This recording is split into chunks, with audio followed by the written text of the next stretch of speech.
എല്ലാവർക്കും നമസ്കാരം. കോട്ടയം കാർസിൻ്റെ പുതിയൊരു വീഡിയോയിലേക്ക് ഹൃദയം നിറഞ്ഞ സ്വാഗതം. ഇന്ന് നമ്മൾ കൊണ്ടുവന്നിരിക്കുന്നത് 2021 മാനുഫാക്ചറിങ് 21 രജിസ്ട്രേഷൻ സിംഗിൾ ഓണർഷിപ്പിൽ 94,000 കിലോമീറ്റർ പ്രോപ്പർ കമ്പനി സർവീസ് റെക്കോർഡോടുകൂടി ഓടിയിരിക്കുന്ന 4x2 ഓട്ടോമാറ്റിക് വേരിയൻറ്റിലുള്ള ഫോർച്യൂണർ ആയിട്ടാണ് നമ്മൾ വന്നിരിക്കുന്നത്. അപ്പോൾ ഇത് അഥർവാണ്.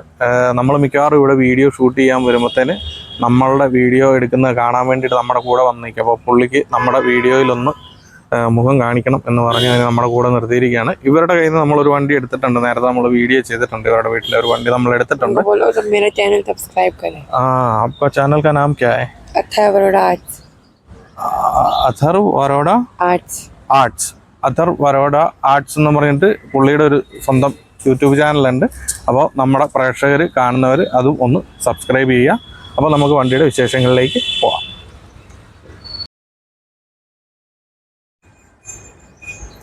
അപ്പോൾ ഫോർച്യൂണറിൽ വളരെ റെയർ ആയിട്ടുള്ളൊരു കളറാണ് ഈ വാഹനത്തിന് വന്നിരിക്കുന്നത്. നമുക്ക് ഒറ്റ നോട്ടത്തിൽ ഇത് ബ്ലാക്കാണ്. ബ്ലാക്കിൻ്റെ തന്നെ വേറൊരു ഷെയ്ഡാണ് ഈ വാഹനം വന്നിരിക്കുന്നത്. അത് തന്നെ ഒന്ന് പഠിച്ചെടുക്കാൻ ഇച്ചിരി സമയമെടുത്തു. സ്പാർക്ലിംഗ് ബ്ലാക്ക് പിയർ എന്ന് പറയുന്ന വേരിയൻറ്റിലുള്ള കളറാണിത്. നല്ല രസമാണ് ഇത് കാണാൻ. നമുക്ക് ഒറ്റ നോട്ടത്തിൽ ഇത് ബ്ലാക്ക് ആണെന്നേ അറിയത്തുള്ളൂ. പിന്നെ വെയിലടിക്കുമ്പം വേറൊരു പ്രത്യേക ഒരു ബ്ലൂ കളർ പോലത്തെ ഒരു ഷെയ്ഡും കൂടെ ഇതിൽ കയറി വരും. അപ്പോൾ നമുക്ക് ഈ ഒരു സൈഡിൽ നിന്ന് തന്നെ പറഞ്ഞു പോകാം. ഈ വണ്ടിയിൽ 1-2 റീപ്ലേസുകൾ വന്നിട്ടുണ്ട്. അത് ടൊയോട്ടയുടെ ഷോറൂമിൽ നിന്ന് തന്നെ ചെയ്തിരിക്കുന്നതാണ്. അപ്പോൾ ആ റീപ്ലേസ് ഉള്ള കാര്യങ്ങളെല്ലാം ഞാൻ ആദ്യം തന്നെ നമ്മൾ ഈ പറഞ്ഞു പോകുന്ന കൂടെ തന്നെ പറഞ്ഞു വരാം. അപ്പോൾ ഈ ഫ്രണ്ട് വിൻഷീൽഡ് റീപ്ലേസ്ഡ് ആണ്. അത് കമ്പനിയിൽ നിന്ന് തന്നെ ചെയ്തിരിക്കുന്നതാണ്. അപ്പോൾ അത് സർവീസ് റെക്കോർഡ്സിൽ നമുക്ക് അവൈലബിൾ ആണ്. അപ്പോൾ ഞാൻ ഈ ഒരു സൈഡിൽ നിന്ന് പറയാം. ഈ ഫെൻഡറിലെങ്ങ് യാതൊരു വിധത്തിലുള്ള റീപെയിൻറ്റോ ഡെൻറ്റോ സ്ക്രാച്ചോ ഒന്നും തന്നെ ഇല്ല. ഇനി നമ്മൾ ഈ ഒരു ഡോറിലേക്ക് വരുമ്പോൾ ഈ 2 ഡോറുകളിലും യാതൊരു വിധത്തിലുള്ള ഡെൻറ്റുകളോ സ്ക്രാച്ചുകളോ റീപെയിൻറ്റോ ഒന്നും തന്നെ സംഭവിച്ചിട്ടില്ല. ഈ ഗ്ലാസ്സുകളെല്ലാം കമ്പനി ഒറിജിനൽ 2021 സീരീസിലുള്ളതാണ്. അപ്പോൾ നമുക്ക് ഇതിൻ്റെ ഡോറ് തുറന്ന് ഇതിനകം ഒന്ന് കാണാം. ഇതിൻ്റെ ഉൾവശത്തേക്ക് വരുമ്പോഴത്തേന് കമ്പനി ഒറിജിനൽ പേസ്റ്റിങ് നമുക്കിവിടെ വ്യക്തമായിട്ട് കാണാം. ഇൻറ്റീരിയർ എല്ലാം ഒരു ബ്ലാക്ക് ഫിനിഷിലാണ് വരുന്നത്. ഫുള്ളി ബ്ലാക്ക് ആണ്. ടോർപാടുകളിലൊന്നും യാതൊരു വിധത്തിലുള്ള ഡാമേജ് സംഭവിച്ചിട്ടില്ല. ഇനി നമുക്ക് ഇവിടുത്തെ പഞ്ചിങ് മാർക്കുകൾ കാണാം. ഇവിടുത്തെ കമ്പനി ഒറിജിനൽ പഞ്ചിങ് നമുക്ക് വ്യക്തമായിട്ട് കാണാം. ഈ ഒരു ഭാഗത്തേക്ക് വരുമ്പോഴത്തേന് ഇവിടുത്തെയും കമ്പനി ഒറിജിനൽ പഞ്ചിങ് മാർക്കുകൾ നമുക്ക് വ്യക്തമായിട്ട് കാണാവുന്നതാണ്. അപ്പോൾ ഇനി നമുക്ക് ഈ ഒരു ഡോറ് തുറന്ന് കാണാം. ഇതിൻ്റെ ഒരു കളർ എന്ന് പറയുമ്പോഴത്തേന് നമ്മുടെ ഞാവൽപ്പഴത്തിൻ്റെയൊക്കെ ഒരു ഡാർക്ക് വേരിയൻ്റ് ആയിട്ടാണ് വരുന്നത്. സ്പാർക്ലിംഗ് ബ്ലാക്ക് പിയർ എന്ന് പറയുന്ന കളറാണ് വരുന്നത്. അപ്പോൾ ഈ ഒരു ഡോറിൻ്റെ ഉൾവശത്തേക്ക് വരുമ്പോൾ ഇവിടുത്തെ കമ്പനി ഒറിജിനൽ പേസ്റ്റിങ് നമുക്ക് വ്യക്തമായിട്ട് കാണാം. ഡോർപാടുകളൊക്കെ നല്ല നീറ്റ് ആൻഡ് ക്ലീൻ ആയിട്ടാണ് സൂക്ഷിച്ചിട്ടുള്ളത്. ഈ മേളുവശത്തെ കമ്പനി ഒറിജിനൽ പഞ്ചിങ് മാർക്കുകൾ നമുക്ക് വ്യക്തമായിട്ട് കാണാം. താഴെ വശത്തേക്ക് വരുമ്പോഴത്തേന് ഇവിടുത്തെയും കമ്പനി ഒറിജിനൽ പഞ്ചിങ് മാർക്കുകൾ നമുക്ക് വ്യക്തമായിട്ട് കാണാവുന്നതാണ്.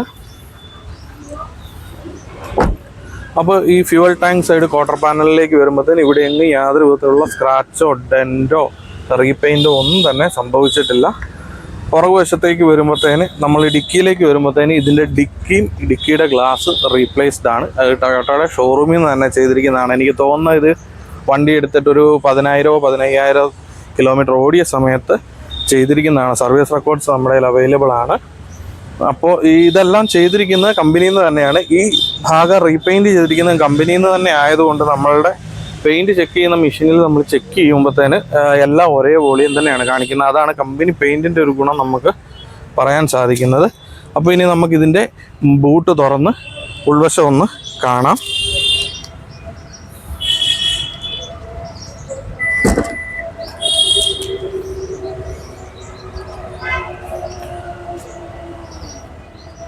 അപ്പോൾ നമ്മൾ ഇതിൻ്റെ ഉൾവശത്തേക്ക് വരുമ്പോഴത്തേന് ഇവിടെയൊക്കെ ഞാൻ പ്രത്യേകം എടുത്ത് കാണിക്കുകയാണ്. ഈ ഭാഗങ്ങളിലൊന്നും യാതൊരു വിധത്തിലുള്ള വർക്കുകളും ചെയ്തിട്ടില്ല. ഡിക്കി റീപ്ലേസ് ആണ്. ഇവിടെ കമ്പനിയുടെ പേസ്റ്റിംഗ് അല്ല വരിക. അതായത് നമ്മൾ ആദ്യം വണ്ടി സ്റ്റോക്ക് കണ്ടീഷനിൽ വരുന്നുള്ള സമയത്ത് മാത്രമേ ഉള്ളൂ ഇവിടെ പേസ്റ്റിംഗ് വരത്തുള്ളൂ. ഈ നട്ടുകളൊക്കെ കാണുമ്പോൾ അറിയാം ഇത് അഴിക്കുകയൊക്കെ ചെയ്തിട്ടുള്ളതിൻ്റെ ഡീറ്റെയിൽസ് അതിൽ നമുക്ക് കാണാം. നമുക്ക് ഫ്രെയിം സംബന്ധമായിട്ട് യാതൊരു സ്ട്രക്ചറൽ ഡാമേജുകളും സംഭവിച്ചിട്ടില്ല. ഇവിടെയുള്ള പഞ്ചിങ് മാർക്കുകളെല്ലാം നല്ല ക്ലീൻ കണ്ടീഷനിൽ നമുക്ക് കാണാൻ സാധിക്കുന്നുണ്ട്. അതുപോലെ ഈ സൈഡിൽ കമ്പനി ഒറിജിനൽ പഞ്ചിങ് മാർക്കുകൾ നമുക്ക് വ്യക്തമായിട്ട് കാണാവുന്നതാണ്. യാതൊരു വിധത്തിലുള്ള വർക്കുകളും നമുക്ക് സ്ട്രക്ചറൽ ഡാമേജുകളൊന്നും തന്നെ സംഭവിച്ചിട്ടില്ല എന്ന് ഒരു ക്ലാരിറ്റിക്ക് വേണ്ടിയിട്ടാണ് ഞാൻ ഇത്ര അടുത്ത് തന്നെ ഇത് ഷൂട്ട് ചെയ്ത് കാണിച്ചിരിക്കുന്നത്. ഡിക്കിയുടെ ഈ ഒരു ഭാഗത്തേക്ക് വന്നാലും ഇവിടെയും പേസ്റ്റിങ് നമുക്ക് വരത്തില്ല രണ്ടാമത് വരുന്ന ഡോറിൽ. അപ്പോൾ നമുക്കിനി ഇത് ക്ലോസ് ചെയ്തിട്ട് അടുത്ത സൈഡിലേക്ക് പോകാം. നമ്മൾ ഈ ഒരു സൈഡിലേക്ക് വരുമ്പോൾ തന്നെ ഈ ക്വാർട്ടർ പാനലങ്ങ് യാതൊരു വിധത്തിലുള്ള ഡെൻറ്റോ സ്ക്രാച്ചോ റീപെയിൻറ്റോ ഒന്നുമില്ല. ഈ ഗ്ലാസ്സുകളെല്ലാം കമ്പനി ഒറിജിനൽ 2021 സീരീസിലുള്ളതാണ്. ഇവിടുത്തെ ബോഡി ലൈനും കാര്യങ്ങളും എല്ലാം നല്ല ക്ലിയർ ആണ്. അപ്പോൾ ഇനി ഈ ഒരു ഡോറിലേക്ക് വരുമ്പോഴത്തേന് ഈ ഡോറിൽ യാതൊരു വിധത്തിലുള്ള സ്ക്രാച്ചോ ഡെൻറ്റോ റീപെയിൻറ്റോ ഒന്നും തന്നെ വന്നിട്ടില്ല. അപ്പോൾ ഇനി നമുക്ക് ഈ ഡോറ് തുറന്ന് ഇതിന് ഉൾവശം ഒന്ന് കാണാം. ഈ ഡോറിൻ്റെ ഉൾവശത്തേക്ക് വരുമ്പോഴത്തേന് ഇവിടുത്തെ കമ്പനി ഒറിജിനൽ പേസ്റ്റിംഗ് നമുക്ക് വ്യക്തമായിട്ട് കാണാം. ഡോർ പാഡുകളൊക്കെ നല്ല ക്ലീൻ കണ്ടീഷനിലാണ് ഇരിക്കുന്നത്. ഇനി നമുക്ക് ഇവിടുത്തെ കമ്പനി ഒറിജിനൽ പഞ്ചിങ് മാർക്കുകൾ നോക്കാം. ഇതെല്ലാം നല്ല ക്ലീൻ കണ്ടീഷനിൽ നമുക്ക് കാണാവുന്നതാണ്. താഴെ വശത്തേക്ക് വരുമ്പോഴത്തേന് ഇവിടുത്തെയും കമ്പനി ഒറിജിനൽ പഞ്ചിങ് മാർക്കുകൾ നമുക്ക് വ്യക്തമായിട്ട് കാണാം.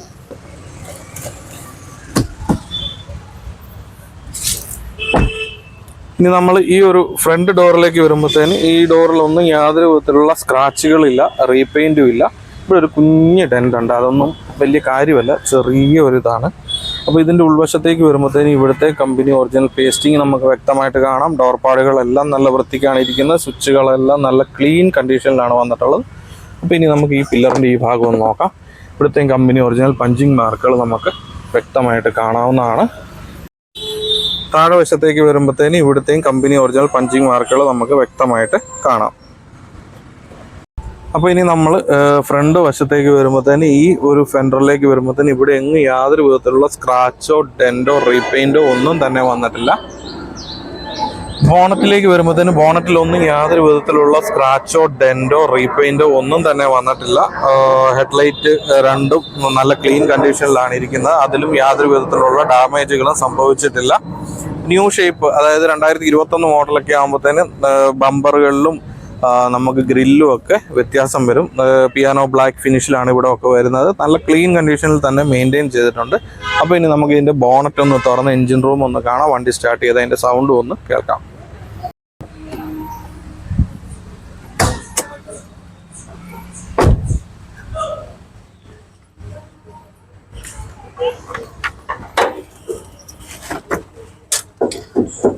ബോണറ്റിൻ്റെ ഉൾവശത്തേക്ക് വരുമ്പോഴത്തേന് ഇവിടുത്തെയും കമ്പനി ഒറിജിനൽ പേസ്റ്റിംഗ് നമുക്ക് വ്യക്തമായിട്ട് കാണാം. യാതൊരു വിധത്തിലുള്ള വർക്കുകൾ ഇതിൽ ചെയ്തിട്ടില്ല. ഈ ഒരു ഭാഗത്തേക്കൊക്കെ വരുമ്പോഴത്തേന് നമുക്ക് വയറിംഗ് ഒക്കെ നല്ല നീറ്റ് ആൻഡ് ക്ലീൻ ആയിട്ടിരിക്കുന്നതാണ്. ഇവിടെയാണ് നമ്മുടെ ആഡ് ബ്ലൂ ആഡ് ചെയ്യാനായിട്ടുള്ള ടാങ്ക് വരുന്നത്. മുൻവശത്തേക്ക് വരുമ്പോഴത്തേന് ഇവിടുത്തെ ലൈറ്റിൻ്റെ ക്ലിപ്പുകളൊക്കെ നല്ല ക്ലീൻ കണ്ടീഷനിലാണ് ഇരിക്കുക. പൊട്ടിയിട്ടോ ഒന്നുമില്ല. ഇവിടെ കമ്പനി ഒറിജിനൽ പഞ്ചിങ് മാർക്ക് നമുക്ക് വ്യക്തമായിട്ട് കാണാം. അപ്പോൾ ഇനി നമുക്കിത് സ്റ്റാർട്ട് ചെയ്തിട്ട് ഇതിൻ്റെ സൗണ്ട് ഒന്ന് കേൾക്കാം.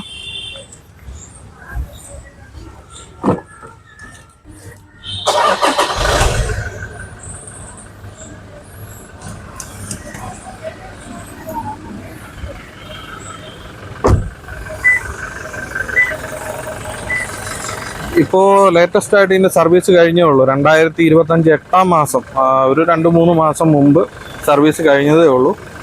വളരെ ക്ലിയർ ആയിട്ട് ഈച്ച് ആൻഡ് എവരി 5000 സർവീസ് ചെയ്ത് പോയിരിക്കുന്ന വണ്ടിയാണ്. എല്ലാ 5000 കിലോമീറ്ററും കമ്പനിയിൽ തന്നെ സർവീസ് ചെയ്ത് പോന്നിരിക്കുന്ന വണ്ടിയാണ്. ഈ വണ്ടിയുടെ ഓടിക്കുന്നതിൻ്റെ സുഖം നമുക്ക് പറഞ്ഞറിയിക്കാൻ പറ്റത്തില്ല, അത്രയും സ്മൂത്താണ് വണ്ടി. സൗണ്ട് ഞാൻ ഇവിടെ നിന്നിട്ട് തന്നെ നിങ്ങൾക്കറിയാം, വളരെ സ്മൂത്തായിട്ടുള്ളൊരു സൗണ്ടാണ്. അപ്പോൾ ഇനി നമുക്ക് ഇതിൻ്റെ ഇൻറ്റീരിയർ കാണാം, ടയറിൻ്റെ ഭാഗവും നമുക്കൊന്ന് കാണാം.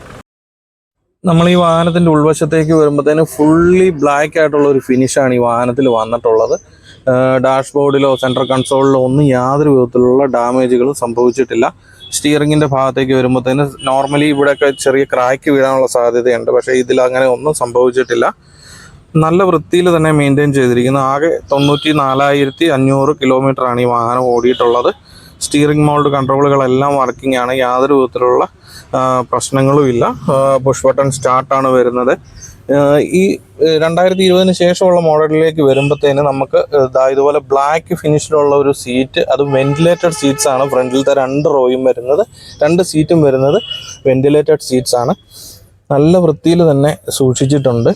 അപ്പോൾ ഈ ഒരു ഭാഗത്തായിട്ടാണ് ഇതിൻ്റെ വെന്റിലേറ്റഡ് സീറ്റിൻ്റെ നമ്മൾ ഫാൻ അഡ്ജസ്റ്റ് ചെയ്യുകയും കൂട്ടുകയും കുറയ്ക്കുകയും ഓണാക്കുകയും ഒക്കെ ചെയ്യുന്നത് വരുന്നത്. ഇതിൽ 3 ഡ്രൈവിംഗ് മോഡ്സാണ് ഈ വാഹനത്തിലുള്ളത്. ഇക്കോ മോഡുണ്ട്, നോർമൽ മോഡുണ്ട്, സ്പോർട്ട് മോഡുണ്ട്. അങ്ങനെ 3 മോഡിലും നമുക്ക് ഈ വാഹനം ഡ്രൈവ് ചെയ്യാനായിട്ട് സാധിക്കും. 2 സൈഡിലത്തെയും സീറ്റുകൾ നമുക്ക് ഇലക്ട്രിക്കലി അഡ്ജസ്റ്റ് ചെയ്യാവുന്ന സീറ്റ്സാണ് ഈ വാഹനത്തിൽ വരുന്നത്. ഇതെല്ലാം വളരെ വൃത്തിക്ക് തന്നെ വർക്ക് ചെയ്യുന്നുണ്ട്, യാതൊരു വിധത്തിലുള്ള മാൽ ഫങ്ഷൻസും ഇതിലില്ല. അപ്പോൾ ഇനി നമുക്ക് പുറകു നിര സീറ്റുകൾ കാണാം. പുറകിലത്തെ നിര സീറ്റുകളിലേക്ക് വരുമ്പോഴും വളരെ വൃത്തിയിൽ തന്നെ മെയിൻറ്റെയിൻ ചെയ്തിട്ടുണ്ട്. 3 പേർക്ക് നല്ല സുഖമായിട്ടിരിക്കാം. നല്ല ലെഗ് റൂം ഉണ്ട്. നമുക്കിവിടെ നമുക്കൊരു ആംറെസ്റ്റും ഒക്കെ ഇതിൽ വരുന്നുണ്ട്. പുറകു നിര സീറ്റുകളും അതുപോലെ തന്നെ ക്ലീൻ ആയിട്ട് സൂക്ഷിച്ചിട്ടുണ്ട്. നമ്മളിനി ഇതിൻ്റെ റൂഫിലേക്ക് പോകാം. റൂഫിലേക്ക് വരുമ്പോഴത്തേന് റൂഫെല്ലാം നല്ല ക്ലീൻ കണ്ടീഷനിലാണ്. ഒരു പുതിയ വണ്ടിയുടെ ഇൻറ്റീരിയർ പോലെ തന്നെ ഇത് മെയിൻറ്റെയിൻ ചെയ്തിട്ടുണ്ട്. നമുക്ക് ഈ സെൻട്രൽ കൺസോളിൻ്റെ ഭാഗത്തോടൊക്കെ വരുമ്പോഴത്തേന് ഇത് എത്രയും മനോഹരമായിട്ട് മെയിൻറ്റെയിൻ ചെയ്തിട്ടുള്ളൊരു വാഹനമാണെന്ന് മനസ്സിലാക്കാൻ സാധിക്കും. അപ്പോൾ ഇനി നമുക്ക് ഇതിൻ്റെ ടയറിൻ്റെ ഭാഗത്തേക്ക് പോകാം. ടയറിൻ്റെ ഭാഗത്തേക്ക് വരുമ്പോഴത്തേന് അലോയ്സിലൊന്നും യാതൊരു വിധത്തിലുള്ള സ്ക്രാച്ചുകൾ സംഭവിച്ചിട്ടില്ല. എല്ലാം നല്ല ക്ലീൻ കണ്ടീഷനിലാണുള്ളത്. ബ്രിഡ് സ്റ്റോണിൻ്റെ പുതിയ ടയറുകളാണ്. 2024 9-ാം മാസം മാനുഫാക്ചറിങ്ങിലുള്ള, നിങ്ങൾക്ക് എത്രത്തോളം വ്യക്തമായിട്ട് കാണുമെന്നറിയത്തില്ല, 4 ടയറും അതാണ് വരുന്നത്. അതുപോലെ ഇതിൻ്റെ ചേസിൻ്റെ ഭാഗത്തേക്ക് പോവുകയാണെങ്കിൽ അതിൻ്റെ QR കോഡ് അത് കമ്പനിയിൽ നിന്ന് വിടുന്നതാണ്, അതുപോലും മാഞ്ഞിട്ടില്ല എന്നുള്ളതാണ്. അത്രയും നല്ല രീതിയിൽ മെയിൻറ്റെയിൻ ചെയ്തിട്ടുള്ള വണ്ടിയാണിത്. അപ്പോൾ ഇനി നമുക്കിതിൻ്റെ സ്റ്റെപ്പിനിയുടെ ഭാഗത്തേക്ക് പോകാം. സ്റ്റെപ്പിനിയുടെ ഭാഗത്തേക്ക് വരുമ്പോഴത്തേന് ഈ സ്റ്റെപ്പിനി ഏകദേശം ഒരു 80% ഉള്ള ഒരു സ്റ്റെപ്പിനിയാണ് ഈ വാഹനത്തിൽ വന്നിട്ടുള്ളത്. അപ്പോൾ നമ്മൾ പറ്റുന്ന എല്ലാ വീഡിയോകളിലും ഡൽഹിയിൽ നിന്ന് വാഹനം എടുക്കുമ്പോൾ നിങ്ങൾ ശ്രദ്ധിക്കേണ്ട കുറേ കാര്യങ്ങളൊക്കെ നമ്മൾ പറഞ്ഞു തരാൻ ശ്രമിക്കാറുണ്ട്. അപ്പോൾ ഈ കഴിഞ്ഞ ദിവസം ഉണ്ടായ ഒരു സംഭവം കൂടെ ഞാൻ നിങ്ങളോട്, സംഭവം എന്നല്ല, എനിക്ക് കിട്ടിയൊരു അറിവ് ഞാൻ നിങ്ങളിലേക്കും കൂടെ ഒന്ന് പറയുവാണ്. ആദ്യം തന്നെ ഞാനൊരു സജഷൻ വെക്കുവാണ്. നിങ്ങൾ എൻ്റെ കയ്യിൽ നിന്നോ മറ്റാരുടെ കയ്യിൽ നിന്നും നിങ്ങൾ ഡൽഹിയിൽ നിന്ന് വണ്ടി എടുക്കുന്നുണ്ടെങ്കിൽ തീർച്ചയായിട്ടും നിങ്ങൾ അതിൻ്റെ സർവീസ് റെക്കോർഡ്സ് അവരുടെ കയ്യിൽ നിന്ന് ചോദിച്ച് മേടിക്കുക. ഈ ചോദിച്ച് മേടിക്കുമ്പോഴത്തേന് മാക്സിമം ടൊയോട്ടയിൽ നിന്ന് തന്നെയുള്ള സർവീസ് റെക്കോർഡ്സ് ആണോ എന്ന് നിങ്ങൾ നോക്കുക. അതിൻ്റെ പൂർണ്ണമായിട്ടുള്ള രൂപം നിങ്ങളുടെ കയ്യിൽ കിട്ടിയിട്ടുണ്ടോ എന്നുള്ളത് ശ്രദ്ധിക്കുക. PDF ഫയലുകളാണെങ്കിൽ നിങ്ങളതിൽ കമ്പനിയിൽ നിന്ന് തന്നെ അല്ലാതുള്ള സർവീസ് റെക്കോർഡ്സ് എടുക്കാനായിട്ട് ശ്രദ്ധിക്കുന്നത് നല്ലതായിരിക്കും. ഞാൻ പൂർണ്ണമായിട്ടുള്ള സർവീസ് റെക്കോർഡ്സ് എന്ന് ഞാൻ പറഞ്ഞത്, നോർമലി ടൊയോട്ടയിൽ നിന്ന് നമ്മൾ സർവീസ് റെക്കോർഡ്സ് എടുക്കുമ്പോൾ നമുക്ക് കിലോമീറ്റർ, പിന്നെ അത് സർവീസിന് എന്ന ഡേറ്റ്, ഇത് രണ്ടും മെൻഷൻ ചെയ്തിട്ടുള്ള കുറേയധികം പേജുകൾ. ഇപ്പോൾ ഞാനൊരു നോർമലി പറയുകയാണെങ്കിൽ ഒരു 10 പേജുള്ള സർവീസ് റെക്കോർഡ്സ് ആണെങ്കിൽ അതിൽ 4 പേജ് വണ്ടിയുടെ സർവീസ് ചെയ്ത പീരിയഡും 4 പേജ് അത് സർവീസ് ചെയ്ത ആ ടൈമിലത്തെ കിലോമീറ്ററുമാണ് അതിൽ മെൻഷൻ ചെയ്യുക. ഈ പേജുകളിൽ തന്നെ ഇടയ്ക്ക് എന്തെങ്കിലും വർക്കുകൾ ചെയ്തിട്ടുണ്ടെങ്കിൽ അതിൻ്റെ ഒരു കോഡുകൾ അതിൻ്റെ ഇടയിൽ രേഖപ്പെടുത്തിയിട്ടുണ്ടാകും. മിക്കവാറും ആളുകൾ ഈ സർവീസ് റെക്കോർഡ്സ് ഷെയർ ചെയ്യുമ്പോൾ തന്നെ ലാസ്റ്റത്തെ 2 പേജ് ആർക്ക് വിട്ടുകൊടുക്കില്ല. ആ ലാസ്റ്റത്തെ 2 പേജിലാണ് ഈ കോഡിൽ എന്ത് വർക്കാണ് കമ്പനിയിൽ ചെയ്തിട്ടുള്ളത്, അത് ഏത് ഡേറ്റിലാണ് ചെയ്തിട്ടുള്ളത്, എന്തെല്ലാം സാധനങ്ങൾ അതിൽ മാറിയിട്ടുണ്ട് എന്നുള്ള കൃത്യമായ രേഖ അതിൻ്റെ ലാസ്റ്റ് 2 പേജിലായിരിക്കും വരിക. ഇപ്പോൾ ഒരു വണ്ടിക്ക് നോർമൽ സർവീസാണ്, വണ്ടിയിൽ യാതൊരു വിധത്തിലുള്ള റീപ്ലേസ്മെൻറ്റോ ആക്സിഡൻറ്റ് വർക്കുകളോ ഒന്നും തന്നെ കമ്പനിയിൽ ചെയ്തിട്ടില്ല എന്നുണ്ടെങ്കിൽ അതിൻ്റെ ലാസ്റ്റ് പേജ് വളരെ ബ്ലാങ്ക് ആയിട്ടുള്ള ഒരു പേജ് ആയിരിക്കും നിങ്ങൾക്ക് കിട്ടുക. അതിപ്പോൾ നമ്മൾ ലേറ്റസ്റ്റ് ആയിട്ട് സർവീസ് റെക്കോർഡ്സ് എടുക്കുമ്പോൾ നമുക്ക് ടൊയോട്ടയിൽ നിന്ന് തന്നെ അത് ലാസ്റ്റിൽ വേറെ വണ്ടിയുടെ എൻജിൻ നമ്പർ, ചേസിസ് നമ്പർ ഉൾപ്പെടെയുള്ള വണ്ടിയുടെ കിലോമീറ്റർ ടാമ്പർ ചെയ്തിട്ടുണ്ടോ എന്നുൾപ്പെടെയുള്ള ഡീറ്റെയിൽസ് ഉൾപ്പെടുന്ന ഒരു പേജും കൂടെ ഇപ്പോൾ നമുക്ക് സർവീസ് റെക്കോർഡ് എടുക്കുമ്പോൾ കിട്ടുന്നുണ്ട്.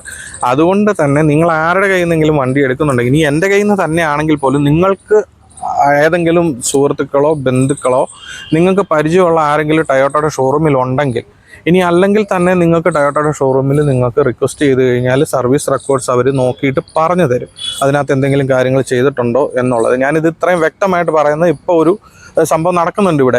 ഈ സർവീസ് റെക്കോർഡ്സ് മറച്ചു വെച്ചുകൊണ്ട് കിലോമീറ്റർ മറിച്ച വണ്ടികൾ ഒരുപാട് നാട്ടിൽ കൊടുക്കുന്നു എന്നൊക്കെ പറഞ്ഞിട്ട് നടക്കുക. അതിൻ്റെ ഒരു അനുഭവസ്ഥൻ മീൻസ് എനിക്ക് വ്യക്തമായിട്ട് അറിയാവുന്ന ഒരു കാര്യം പറയുകയാണ്. ഞാൻ കഴിഞ്ഞ ദിവസം നമുക്ക് ഓൾറെഡി ഒരു 2015 മോഡൽ 4x2 ഓട്ടോമാറ്റിക് വണ്ടിക്ക് നമുക്ക് ഓർഡർ കൺഫേം ആയിട്ടുണ്ട്. അപ്പോൾ നമ്മൾ കുറേ അധികം ദിവസമായിട്ട് വണ്ടി തപ്പി നടക്കുന്നുണ്ട്. പൊതുവേ നമ്മുടെ ഡൽഹി മാർക്കറ്റിൽ 2015 വണ്ടികൾ നല്ലത് കിട്ടുന്നത് ഇപ്പോൾ വളരെ കുറവാണ്. അതും പ്രകാരം ഞാൻ കഴിഞ്ഞ ദിവസം ഒരു വണ്ടി പോയി ഞാൻ കണ്ടിരുന്നു. 2015 വണ്ടി 75-80 കിലോമീറ്ററേ ഓടിയിട്ടുള്ളൂ എന്ന് പറഞ്ഞുകൊണ്ടാണ് ഞാനിപ്പോൾ വണ്ടി പോയി നോക്കിയത്. വണ്ടിയുടെ സർവീസ് റെക്കോർഡ്സാണ് ഞാൻ ആദ്യമേ നോക്കിയത്. ഞാൻ അവിടെ ചെന്നതിന് ശേഷമാണ് എനിക്ക് സർവീസ് റെക്കോർഡ്സ് കിട്ടിയത്. അപ്പോൾ കിട്ടിയപ്പോൾ തന്നെ ഞാൻ അവിടുന്ന് സ്ഥലം വിട്ടു. കാരണം 2025 ഇപ്പം റണ്ണിങ്ങിലുള്ള ഇയർ. ആ വണ്ടി ലാസ്റ്റ് സർവീസ് ചെയ്തിരിക്കുന്നത് തന്നെ 2019 പോയിട്ടുള്ള ഈ 6 വർഷത്തെ സർവീസ് റെക്കോർഡ്സ് ആ വണ്ടിക്കില്ല. പക്ഷേ ആ വണ്ടി നമ്മുടെ നാട്ടിലേക്ക് എന്നെപ്പോലെ തന്നെ ഏതോ ഒരു മലയാളി ഡീലർ എടുത്ത് കൊടുത്തിട്ടുണ്ട്. അപ്പം ഒന്നെങ്കിൽ കസ്റ്റമർ നമ്മളുള്ള കാര്യം ഉള്ളതുപോലെ പറഞ്ഞ് കച്ചവടം ചെയ്യുന്ന ആളാണ്. അതുകൊണ്ട് ഞാൻ പറയുകയാണ്. ഇപ്പം ഞാൻ കഴിഞ്ഞ വീഡിയോ ചെയ്തപ്പോഴത്തേന് അതിൻ്റെ താഴെ വന്നിട്ട് നമ്മൾ ലക്ഷറി വണ്ടികളുടെ തന്നെ വീഡിയോ ചെയ്തപ്പോൾ അതിൻ്റെ താഴെ വന്നിട്ട് നീ നാട്ടുകാരെ നന്നാക്കാൻ വേണ്ടിയിട്ട് നടക്കുവാണോ, നീ പറയുന്നതെല്ലാം ശരിയാണോ, നീ മാത്രമേ ഡൽഹിയിൽ വിൽക്കുന്നുള്ളൂ എന്നൊക്കെ ചോദിച്ചാൽ നമുക്കറിയാം ഇത് ഇവിടുത്തെ സ്വാഭാവികമായിട്ട് വരുന്ന കമൻറ്റുകളാണ്. നെഗറ്റീവ് കമൻസിനെ നമ്മൾ തെറ്റ് ചെയ്യുന്നില്ലാത്തടത്തോളം കാലം നമുക്ക് പേടിക്കേണ്ട കാര്യമില്ല. ഞാനുള്ളതുപോലെ തന്നെ പറയും, അതെൻ്റെ സ്വഭാവമാണ്. അതുകൊണ്ട് തന്നെ പറയുവാണ്. ഞാൻ നന്മവരം കളിക്കാൻ വേണ്ടിയിട്ടൊന്നുമല്ല. 100 കണക്കിന് ആൾക്കാർ ഇപ്പോൾ ഇൻസ്റ്റാഗ്രാമിൽ വൈറലായിരിക്കുന്ന ഒരു വീഡിയോയിൽ നിങ്ങൾ പോയി നോക്കണം. 100-150 പേര് ഇതുപോലെ ഇവിടുന്ന് വണ്ടികൾ എടുത്തുകൊണ്ട് പോയിട്ട് കുടുങ്ങി കിടക്കുന്ന 1.5 വർഷമായിട്ട് NOC പോലും കിട്ടാത്ത ആളുകൾ നമ്മളെ വിളിച്ചിട്ട് ചോദിക്കും, ചേട്ടാ നമുക്കിങ്ങനെ ഒരു പ്രശ്നമുണ്ട്. അപ്പോൾ നമ്മൾ ചോദിക്കും, നിങ്ങൾ ആരുടെ നിന്നാണ് വണ്ടി എടുത്തത്, നിങ്ങളിത് പ്രോപ്പറായിട്ട് ചെക്ക് ചെയ്തില്ലേ എന്ന് ചോദിക്കുമ്പോഴത്തേന് അവർ പറയുന്നത്, ചേട്ടാ അവരുടെ സംസാരത്തിൽ നിന്നൊക്കെ നമ്മൾ അവരെ വിശ്വസിച്ചിട്ടാണ് ഈ വണ്ടി എടുക്കുന്നത്. ഒരുപാട് പേര് പറ്റിക്കപ്പെടുന്നുണ്ട്. അപ്പം നിങ്ങൾ ഇതിൻ്റെ താഴെ ഇനിയും കമൻറ്റ് എന്നെ കുറ്റപ്പെടുത്തി വന്നാൽ ഞാൻ 100% എനിക്ക് പറയാൻ പറ്റും, ഞാൻ കൊടുത്ത ഒരു വണ്ടിക്ക് ഒരു ആക്സിഡൻറ്റ് റിപ്പോർട്ട് ഉണ്ടായിട്ടോ വണ്ടി ഞാൻ മീറ്റർ ടാമ്പർ ചെയ്തിട്ടോ ഞാൻ കള്ളത്തരം പറഞ്ഞിട്ട് ഒരു വണ്ടി വിറ്റിട്ടുണ്ടെന്ന് ആരും വന്ന് പറയത്തില്ലെന്ന് 100% ഗ്യാരണ്ടിയോടെ എനിക്ക് പറയാനായിട്ട് സാധിക്കും. അപ്പോൾ നിങ്ങൾ ഉറപ്പായിട്ടും വണ്ടി എടുക്കുമ്പോഴത്തേന് ഈ കാര്യങ്ങൾ ശ്രദ്ധിക്കണം. നിങ്ങൾ എന്നെ എന്ന് പറഞ്ഞാലും നിങ്ങൾ പൂർണ്ണമായിട്ട് വിശ്വസിച്ചല്ല, നമ്മളൊരു ട്രസ്റ്റിൻ്റെ പുറത്താണ് ഈ കച്ചവടം ചെയ്യുന്നത്.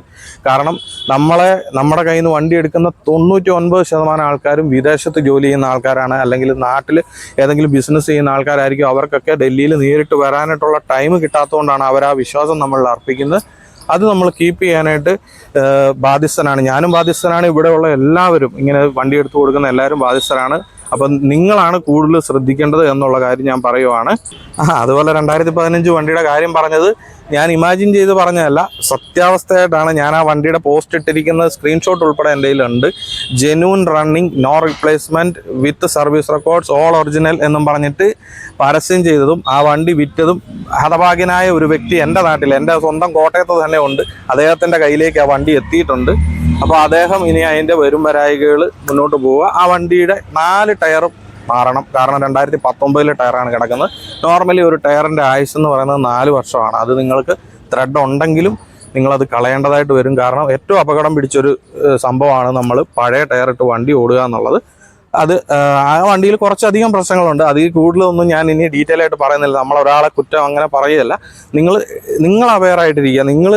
നിങ്ങൾ കാശ് മുടക്കി വണ്ടി എടുക്കുമ്പോഴത്തേന് അതിൽ ഏറ്റവും കൂടുതൽ ശ്രദ്ധിക്കേണ്ടത് നിങ്ങൾ തന്നെയാണെന്നാണ് ഞാൻ പറഞ്ഞു വന്നത്. അപ്പോൾ ഇനി നമുക്ക് ഈ വണ്ടിയുടെ ഡീറ്റെയിലേക്ക് വരാം. 2021 manufacturing, 21 registration, single owner, 94,486 kilometre, proper company service റെക്കോർഡോടുകൂടി ഓടിയിരിക്കുന്ന ടൊയോട്ട ഫോർച്യൂണർ 4x2 ഓട്ടോമാറ്റിക് വേരിയൻറ്റിലുള്ള വാഹനമാണിത്. ഇത് BS6 വണ്ടിയാണ്. ആഡ് ബ്ലൂ ഒഴിച്ച് ഓടേണ്ട വണ്ടിയാണ്. വളരെ നല്ല രീതിയിൽ മെയിൻറ്റെയിൻ ചെയ്തിരിക്കുന്ന ഒരു വാഹനമാണ്. ഇൻറ്റീരിയർ ഒക്കെ കാണുമ്പോൾ നിങ്ങൾക്ക് അറിയാം ഇത് എങ്ങനെ കൊണ്ടു നടന്നെന്നുള്ള വണ്ടിയാണെന്നുള്ളത്. ഇതിൻ്റെ ഫുൾ കവർ ഇൻഷുറൻസ് 2026 മാർച്ച് വരെ വാലിഡാണ്. അതുപോലെ കുറച്ചധികം ഫീച്ചേഴ്സ് പഴയ നമ്മുടെ ഒരു 17-18 മോഡലിലുള്ള ഫോർച്യൂണറുകളെ കാട്ടിലും കുറച്ചും കൂടെയൊക്കെ ഫീച്ചേഴ്സ് ഇതിൽ വന്നിട്ടുണ്ട്. നമുക്ക് വെന്റിലേറ്റഡ് സീറ്റ്സ് കിട്ടുന്നുണ്ട്. 2 സൈഡിലത്തെ സീറ്റുകൾ നമുക്ക് ഇലക്ട്രിക്കലി അഡ്ജസ്റ്റ് ചെയ്യാനായിട്ട് സാധിക്കുന്നുണ്ട്. അപ്പോൾ അങ്ങനെയൊക്കെയുള്ള കുറച്ച് മാറ്റങ്ങളൊക്കെ ഉള്ള, പിന്നെ ഫ്രണ്ടിലെ ഒരു ലുക്കിലേക്ക് വരുമ്പോഴത്തേന് ബമ്പറും ഗ്രില്ലും ഹെഡ്ലൈറ്റും ഒക്കെ ചെറിയ മാറ്റങ്ങളോടുകൂടി കുറച്ചും കൂടെ മസ്കുലർ ആയിട്ടുള്ള ഒരു ഷേപ്പിലേക്ക് വണ്ടി വന്നിട്ടുണ്ട്. ഓടിക്കാനും നല്ല സൂപ്പർ വണ്ടിയാണ്. അപ്പോൾ ഈ വാഹനത്തിന് ഇവർ ആസ്ക് ചെയ്യുന്ന റേറ്റ് എന്ന് പറയുന്നത് 30,50,000 രൂപയാണ്. അത് നെഗോഷ്യബിൾ ആയിട്ടുള്ള റേറ്റാണ്. ഇതിൻ്റെ താഴെ വന്ന് ഇനിയും കമൻറ്റ് ചെയ്യുന്നവരോട് ഞാൻ പറയുവാണ്, ഞാനിവിടെ പാർട്ടി ചോദിക്കുന്ന വിലയാണ് പറയുന്നത്. അതൊരിക്കലും ഒരു ഫിക്സ് റേറ്റ് അല്ല. നമുക്ക് സംസാരിക്കാം. നിങ്ങൾ വണ്ടി എല്ലാം കൊണ്ട് ഓക്കെ ആണെന്നുണ്ടെങ്കിൽ നമ്മൾ ഇരുന്ന് നിങ്ങൾക്ക് വേണ്ടിയിട്ട് അവിടെ സംസാരിക്കും. നിങ്ങൾ വണ്ടി എടുത്ത് നാട്ടിൽ കൊണ്ടുപോയി രജിസ്റ്റർ ചെയ്യുന്നിടം വരെ എന്തെല്ലാം കാര്യങ്ങൾ ഡൽഹിയിൽ നിന്ന് ചെയ്തു തരാനുണ്ടോ അതെല്ലാം നമ്മൾ 100% ഉത്തരവാദിത്വത്തോടെ നമ്മൾ ചെയ്തു തരുന്നതായിരിക്കും. അതുപോലെ തന്നെ നമ്മളോട് പലപ്പോഴും ആൾക്കാർ ചോദിക്കാറുണ്ട് ലോൺ സൗകര്യം ലഭ്യമാണോ എന്നുള്ളത്. ഈ വണ്ടിക്ക് നമുക്ക് ലോൺ ചെയ്യാൻ പറ്റും. അപ്പോൾ ചോദിക്കും, അയ്യോ ഡൽഹി രജിസ്ട്രേഷൻ വണ്ടിക്ക് ചെയ്യാൻ പറ്റുമോ? ചെയ്യാൻ പറ്റും. അത് കുറച്ചധികം പ്രോസസ്സുകളുണ്ട്. നമുക്ക് ഏകദേശം 1 മാസത്തെ ടൈം എടുക്കും. പക്ഷെങ്കിൽ നമുക്ക് ഈ വണ്ടിക്ക് ചെയ്യാൻ പറ്റും. നമുക്ക് എല്ലാ ഡീലർമാരുടെ കയ്യിലും അല്ലെങ്കിൽ ഏതെങ്കിലും പാർട്ടിയുടെ കയ്യിൽ കിടക്കുന്ന വണ്ടികളിലൊക്കെ നമുക്ക് അങ്ങനെ ചെയ്യാനായിട്ടുള്ള പ്രായോഗിക ബുദ്ധിമുട്ട് അവരും കൂടെ സമ്മതിച്ചാലേ നമുക്കത് ചെയ്യാൻ പറ്റത്തുള്ളൂ. പക്ഷേ 100% ഈ വണ്ടിക്ക് നമുക്ക് ലോൺ ചെയ്ത് തരാനായിട്ട് പറ്റും. അതും നമ്മൾ ഏതെങ്കിലും ബ്ലേഡ് കമ്പനിയിൽ നിന്നുള്ള ലോണുകളല്ല, നാഷണലൈസ്ഡ് ബാങ്കുകൾ പോലെയുള്ള ICICI, HDFC അങ്ങനെയുള്ള യെസ് ബാങ്ക് പോലുള്ള ബാങ്കുകളിൽ നിന്ന് തന്നെയാണ് നിങ്ങൾക്ക് ലോൺ ചെയ്ത് തരിക. അപ്പോൾ ഈ വാഹനം സ്വന്തമാക്കാൻ ആർക്കെങ്കിലും താല്പര്യമുണ്ടെങ്കിൽ താഴെ കൊടുത്തിരിക്കുന്ന നമ്മുടെ നമ്പറിൽ കോൺടാക്റ്റ് ചെയ്യുക. അതുപോലെ നമ്മുടെ വാട്സപ്പ് കമ്മ്യൂണിറ്റി ചാറ്റ് ഗ്രൂപ്പിൻ്റെ ലിങ്ക് ഞാൻ ഈ വീഡിയോയിൽ കമൻറ്റിൽ ഞാൻ പിൻ ചെയ്ത് വെച്ചിട്ടുണ്ട്. നമ്മുടെ ഗ്രൂപ്പിൽ അംഗമാകാൻ താല്പര്യമുള്ളവർ തീർച്ചയായിട്ടും ആ ലിങ്ക് ഉപയോഗിച്ച് നമ്മളുടെ ഗ്രൂപ്പിൽ അംഗമാകാം. അതുപോലെ നിങ്ങളുടെ ബന്ധുക്കൾക്കോ സുഹൃത്തുക്കൾക്കോ ആർക്കെങ്കിലും ഡൽഹിയിൽ നിന്നും ടൊയോട്ടയുടെ വണ്ടികളോ പ്രീമിയം വണ്ടികളോ, ചെറിയ വണ്ടികളുടെ കാര്യം ഞാൻ പറയുന്നില്ല, ചെറിയ വണ്ടികളൊക്കെ നമ്മൾ മിക്കവാറും ബ്രാൻഡുകളുടെ മഹീന്ദ്ര, മാരുതി, ടാറ്റ പോലുള്ള വണ്ടികൾ നമ്മൾ ഇവിടുന്ന് എടുത്ത് നാട്ടിൽ കൊണ്ടുപോയി രജിസ്റ്റർ ചെയ്ത് വരുമ്പോഴത്തേന് ഏകദേശം നാട്ടിലെ റേറ്റ് തന്നെയാവും. അപ്പോൾ അങ്ങനത്തെ ചെറിയ വണ്ടികൾ എടുത്താൽ കാര്യമില്ല. എന്നാൽ അതിൻ്റെയൊക്കെ ചെറിയ ചില വേരിയൻസിലുള്ള വാഹനങ്ങൾ എടുത്താൽ നമുക്ക് പേഴ്സണൽ യൂസിന്, കച്ചവടക്കാർക്ക് വേണ്ടിയിട്ടുള്ള കാര്യമല്ല പറയുന്നത്, പേഴ്സണൽ യൂസിനാണെങ്കിൽ നിങ്ങൾക്ക് അത്യാവശ്യം ബെനിഫിറ്റ് കിട്ടുന്ന വണ്ടികളും ഉണ്ട്. അപ്പോൾ നിങ്ങൾ ആദ്യമായിട്ടാണ് നമ്മുടെ ചാനൽ കാണുന്നതെങ്കിൽ തീർച്ചയായിട്ടും നമ്മുടെ ചാനലൊന്ന് സബ്സ്ക്രൈബ് ചെയ്യുക. ഞങ്ങളിടുന്ന എല്ലാ വീഡിയോസും നിങ്ങൾക്ക് പെട്ടെന്ന് തന്നെ കിട്ടുന്നതിന് നോട്ടിഫിക്കേഷൻ ഓണാക്കി വെക്കുക. അതുപോലെ ഞാൻ പറഞ്ഞ പോലെ നിങ്ങളുടെ ആർക്കെങ്കിലും പരിചയക്കാർക്ക് വണ്ടി വേണമെന്നുണ്ടെങ്കിൽ നമ്മളെ കോൺടാക്ട് ചെയ്യാനായിട്ട് പറയാം. നമ്മുടെ ഇൻസ്റ്റാഗ്രാമിലെയും ഫേസ്ബുക്കിലെയും പേജുകൾ നിങ്ങൾ ഫോളോ ചെയ്യണമെന്നുള്ളൊരു റിക്വസ്റ്റും കൂടെ ഉണ്ട്. അതുപോലെ നിങ്ങളുടെ അഭിപ്രായങ്ങൾ നിങ്ങൾക്ക് വ്യക്തമായിട്ട് നമ്മുടെ കമൻറ്റ് ബോക്സിൽ രേഖപ്പെടുത്താവുന്നതാണ്. നമ്മൾ ഒരു കമൻറ്റിനും റിപ്ലൈ ചെയ്യാതിരിക്കത്തില്ല, ഒരു കമൻറ്റും ഡിലീറ്റ് ചെയ്യത്തില്ല. അതുപോലെ നിങ്ങൾ ഫോൺ ചെയ്യുന്ന സമയത്ത് നമ്മൾ ഒറ്റ നമ്പറാണ് ഞാൻ പേഴ്സണലി യൂസ് ചെയ്യുന്നത്. നമ്മുടെ എല്ലാ വർക്കുകളും ചെയ്യുന്ന ഒരൊറ്റ നമ്പറിലാണ്. അപ്പോൾ നിങ്ങൾ ഏതെങ്കിലും സാഹചര്യവശാൽ എന്നെ വിളിച്ചിട്ട് എടുത്തില്ലെങ്കിൽ ഞാൻ ഉറപ്പായിട്ടും നിങ്ങളെ തിരിച്ച് വിളിച്ചിരിക്കും. വിദേശത്തുള്ളവരാണെങ്കിൽ ബോട്ടിമിൽ എന്നെ വിളിക്കുക, ഞാൻ തിരിച്ച് വിളിക്കുന്നതായിരിക്കും. ഇൻ കേസ് നിങ്ങൾ മെസ്സേജ് അയച്ചിട്ട് ഞാൻ റിപ്ലൈ ചെയ്തിട്ടില്ലെങ്കിൽ നിങ്ങൾക്ക് മാക്സിമം അരമണിക്കൂറിനുള്ളിൽ നമ്മൾ റിപ്ലൈ തന്നിരിക്കും. അപ്പോൾ നിങ്ങൾക്ക് എപ്പോൾ രാവിലെ 9 മണി തൊട്ട് രാത്രി 1 മണി വരെയുള്ള സമയത്ത് ഏത് സമയത്ത് നിങ്ങൾ എന്നെ വിളിക്കുകയോ മെസ്സേജ് അയക്കുകയോ ചെയ്തു കഴിഞ്ഞാൽ നിങ്ങൾക്ക് ഉറപ്പായിട്ട് നമ്മൾ റിപ്ലൈ തരുന്നതായിരിക്കും. അപ്പം ഇനിയും നല്ലൊരു വണ്ടിയുടെ വിശേഷമായിട്ട് വീണ്ടും കാണുന്നവരേക്കും എല്ലാവർക്കും നല്ലൊരു ദിവസം ആശംസിച്ചുകൊണ്ട് ഒരു കാര്യം കൂടെ ഒന്നും കൂടെ എടുത്തു പറയുകയാണ്, സർവീസ് റെക്കോർഡ്സിൻ്റെ കാര്യം മറക്കരുത്. അത് എൻ്റെ കയ്യിൽ നിന്നാണെങ്കിലും വേറെ ആരുടെ കയ്യിൽ നിന്നാണെങ്കിലും നിങ്ങളത് കൃത്യമായിട്ട് ക്രോസ് ചെക്ക് ചെയ്ത് നോക്കിയതിന് ശേഷം മാത്രം വണ്ടി എടുക്കണമെന്നുള്ള ഒരു അപേക്ഷ എനിക്കുണ്ട്. അപ്പോൾ നമുക്ക് വീണ്ടും